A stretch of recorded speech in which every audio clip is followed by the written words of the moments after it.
This video is about the lie of the law of attraction and how it's actually blocking you and delaying you from your purpose. There's so many things that are unbiblical in how people are approaching this law of attraction that is meant to be a secret, but it's really not. A lot of the principles were in the Bible long before the secret film, but it's been corrupted to a point that it's causing a lot of people to walk out of alignment with God. Firstly, I broke my nails skating, so please don't judge my plaster. I'm very conscious about it, but we're going to move. But the number one thing people need to realize, including myself, which I only recently came into this realization not that long ago in my faith walk, but there is a big difference between vision and fantasy. And a lot of the times when people think they're doing the law of attraction and they're focusing on what they want, they're not having vision, they're fantasizing, and fantasizing is delusion. Vision comes from God. Vision is that God-given purpose, life, exciting future that God has placed in your heart. And there's a big difference than you conjuring up all of these fantasies. And the reason that the enemy uses this, and the reason that I feel like law of attraction and fantasizing is one of the biggest tools the enemy uses, particularly with women, is because it delays us and distracts us from our purpose, and it also lures us into sin. So for me, honestly, growing up, daydreaming was something that I did to escape. Full transparency, I didn't have the most healthy environment growing up. I know a lot of people can relate to difficult things in childhood, but for me at times it was very extreme. And the way that I used to deal with it was I would escape into my mind, into these stories, into my books. And I would often write these stories that were always involving this love, this person that was going to change my life because this love was going to help me escape all of my problems. And it wasn't until recently that God showed me that as an adult, I was still leaning on those habits as a child, those coping mechanisms as an adult to deal with things. When I felt overwhelmed, I would end up daydreaming. When I felt stressed, I would daydream. And he started to show me how the enemy had used that to manipulate me and delay me my entire life. And what that meant was God was able to uproot that habit and replace it with true Holy Spirit coping mechanisms that meant I healed those pains and was able to find better ways to deal with stress and different things in my life. And you might be finding that you are procrastinating because you spend so much time in your mind. And when the law of attraction came about, we all thought, yes, this is a great thing. Now there's a reason to justify me having all of these daydreams all day. Because if I think about this thing more and long enough, it's going to happen. And that is a very dangerous place to be, because if you are letting your mind be fulfilled with fantasies and not vision, the enemy will have a playground, because that is corrupted. It's corrupting God's desire and will for your life, and it causes you to be lulled into sleep. So what I see a lot of women who aren't where they want to be in their purpose, where they want to be in their business, where they want to be in their relationships, a lot of the times is because there's so much procrastination and inconsistency with their progress, because there's so much fantasy happening in the mind. And the fantasy happens in two areas, in the areas of success and the areas of relationships. And for me, I was pretty strong in the areas of success because I've always been someone who can move towards my goals. But in the areas of relationships, the couple of things in my life that I look back and think, gosh, I wouldn't do that again. They happened as a result of prior fantasies that had been going on in my mind, these daydreams about this person, which then created a false sense of connection that then led me to wanting to progress a relationship way quicker than naturally it should have progressed, which would have given me time to realize actually this isn't my person and move away. But the fantasy disrupted my discernment.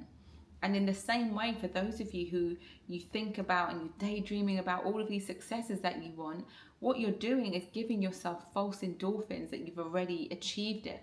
And although it's good to have a vision and have that vision clear in your mind, the fantasizing about it leads to your brain thinking you've already achieved it. So you get a little spike of dopamine, you feel excited for a moment, but then you do nothing towards it. And that means you're in a state of delusion. It's a sick cycle where the enemy is making you feel like you're doing, because you're thinking, and law of attraction gets you what you want, but really you're staying stuck, staying still, and you've polluted God's vision with all of these fantasy things that aren't in line with what he wants for you. And what does that lead to? Disappointment and depression. Disappointment because things don't play out that way, because you've moved away from the vision that God has promised you, added all these fantasies to it. So when things start to play out differently, you blame God, you get disappointed, you're like, where's my promise? But you polluted the promise. That wasn't the promise God gave you, and now you're holding on for something that he never said. And then that leads to depression because you're not seeing the things come to pass. You're seeing delays and you're feeling frustrated, and the enemy takes you back on this cycle where you stop progressing and moving, and you're in that state of procrastination. So this is like this sick cycle that he puts you on. He will take God's vision, corrupt it, allow you to start fantasizing about all these things that God didn't place there, which means you're drowning God out when you're fantasizing. God is not in the room. And then you feel disillusioned when those things don't come to pass because it's all a delusion. And a lot of this was touched on in a podcast that I'll link below called Saved Not Soft, Soft Not Saved. And it really talked about how a lot of fantasy can lead to sin, which is a huge, huge thing. But one thing that I want to touch on specifically is that people who have ADHD definitely will be subject to this more. And so you have to be gentle with yourself and really take this to the Lord and gain this kind of self-awareness that allows God to break in and completely transform you. Because there's something called maladaptive daydreaming, which I only recently heard about, and I was like, wow, that is something that I definitely can relate to, less so now in my life, but definitely previously. And that maladaptive daydreaming, which is something that people, especially people who have ADHD, I don't know if you have ADHD, I've never been tested and I don't really believe in labels, but I definitely relate to this maladaptive daydreaming, which is where you think about things so much that so much time goes past that you don't actually produce results. You just get lost in a vision. And if this is happening to you, then it's the enemy delaying you moving, because God does have a promise for you. He does have a vision that he wants to fulfill in your life, but he needs you moving in that direction. And this is where the lie of the law of attraction comes in, because if you're just fantasizing, you do nothing. You absolutely do nothing, and he can't work with that. So notice what happens when you feel overwhelmed, because for me, when I feel overwhelmed, that's when I would start to daydream. I'd want to put on a song or go for a drive or get in the shower and just think happy thoughts. And that was a coping mechanism. And the Lord revealed it to me plain as day. He showed me as a little girl, and he said, this is how you used to do it as a child. When things were scary in your home, I used to daydream and listen to music and think about love to escape those scary times, to make myself feel safe. And those same things are what I was trying to do as an adult, but they're not effective. They're not effective, and you need to get new tools in order to get you out of that habit, because the enemy can't stop your destiny, but he can delay and just distract you from it and cause you to give it up through getting you depressed and down and disillusioned through these fantasies. So number one, there's a big difference between vision and fantasy. One is God-given and one is self-inflicted or self-infused. And there is a verse in the Bible that lady touched on in the Saved Not Soft podcast. I can't remember the name, sorry, Soft Not Saved podcast, Saved Not Soft podcast, and she quoted Proverbs 12:11, which I thought was a wonderful verse because it really highlights this issue. She said, it reads, those who work their land will have abundant food, but those who chase fantasies have no sense. And that is exactly the nail on the head. When you have a vision from God, you are working that land to make that vision come to pass. It is God-given, it's clear, and you don't necessarily have all the pieces, but you're moving towards it. He's given you it's clear enough vision for you to head in that direction, although you don't have the full picture.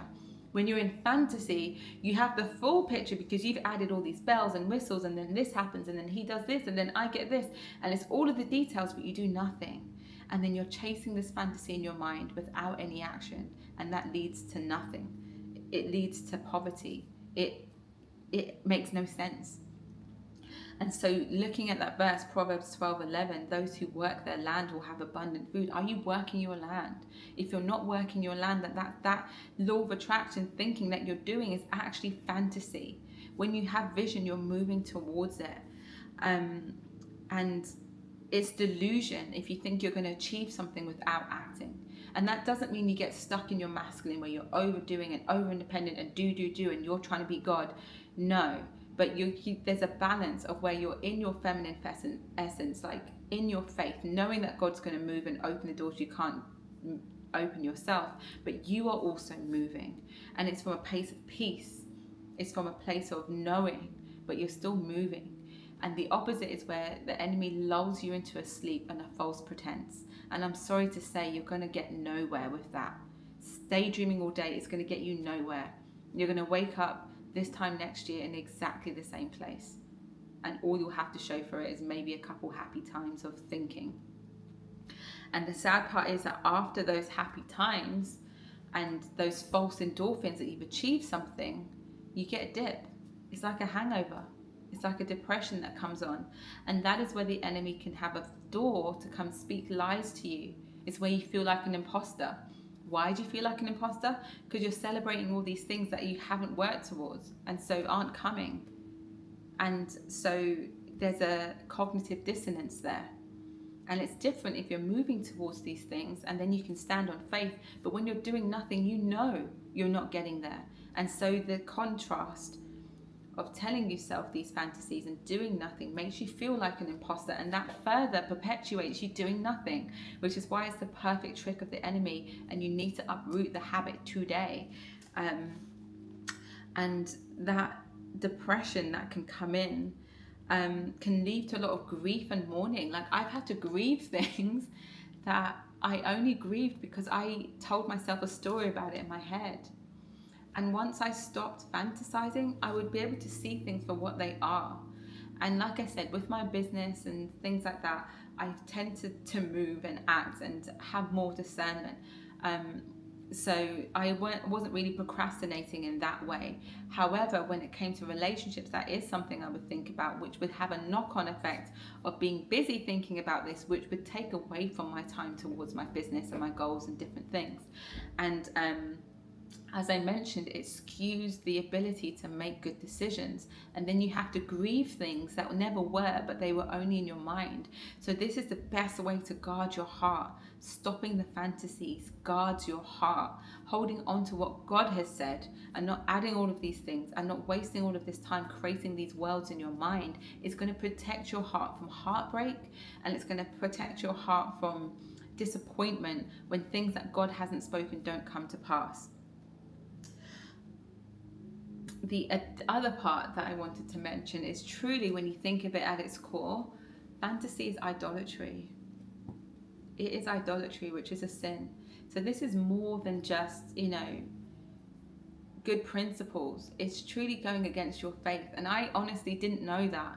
I thought I was doing a good thing, especially after The Secret came out and the law of attraction. I then justified all of this daydreaming. But it's idolatry, especially if you're daydreaming about a specific thing, like you want it and you want it so much, all day you're just daydreaming, thinking about this thing all day, doing nothing.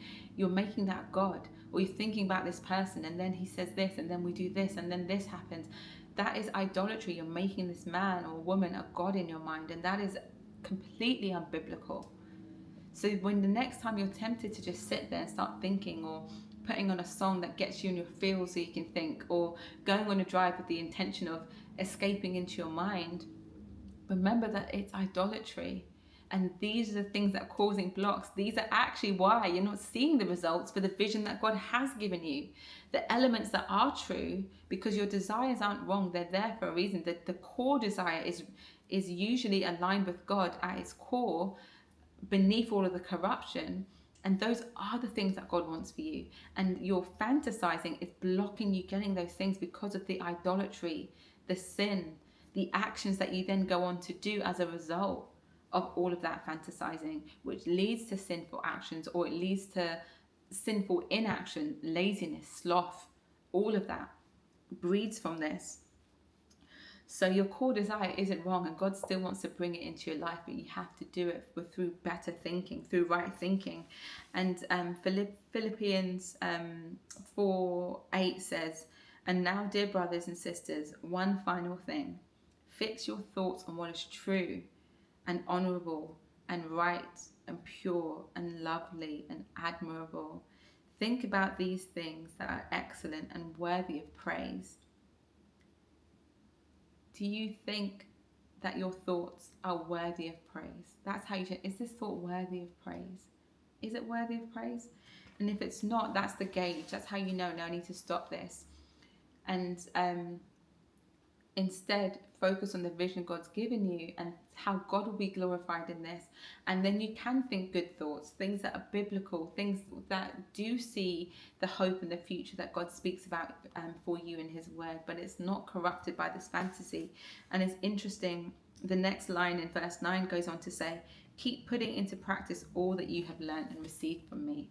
So the key here is putting things into practice. You have to be moving. You can't just be thinking about these things all day. And when you create these stories in your mind, it impacts what happens in the present. It either creates confusion in your business, you don't know what to do next because you think you're so far ahead but you're not, and it's cognitive dissonance. Or with your relationships, you think this person is one thing and they're not, it's just all the things you made up about them in your head.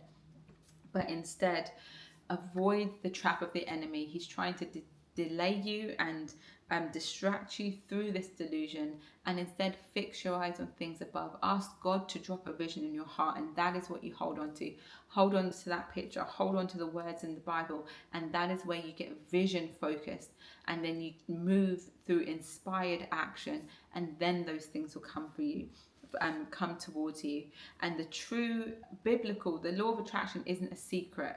The Bible spoke of it. It's a corrupted version of the truth that's in the Bible that says, fix your eyes on what is true, honorable, right, and pure.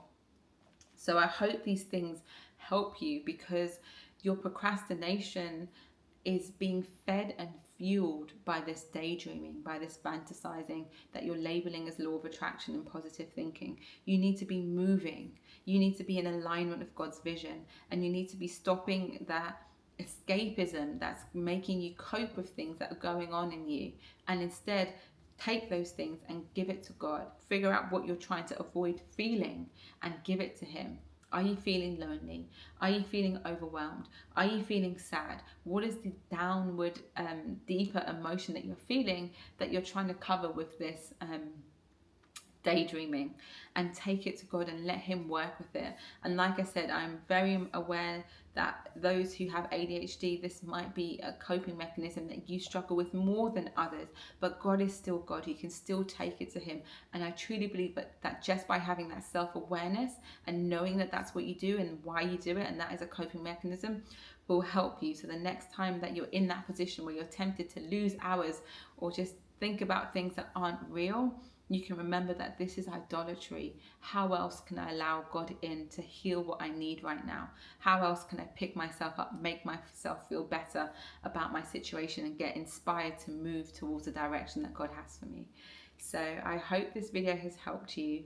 Let me know in the chat if you can relate to this and any tools that you have used to help you stop with this daydreaming, and how you have moved from the worldly corrupted view of law of attraction into a biblical vision focused way of controlling your thoughts and casting down thoughts that aren't of God, and honing in and focusing on the thoughts that He has given you.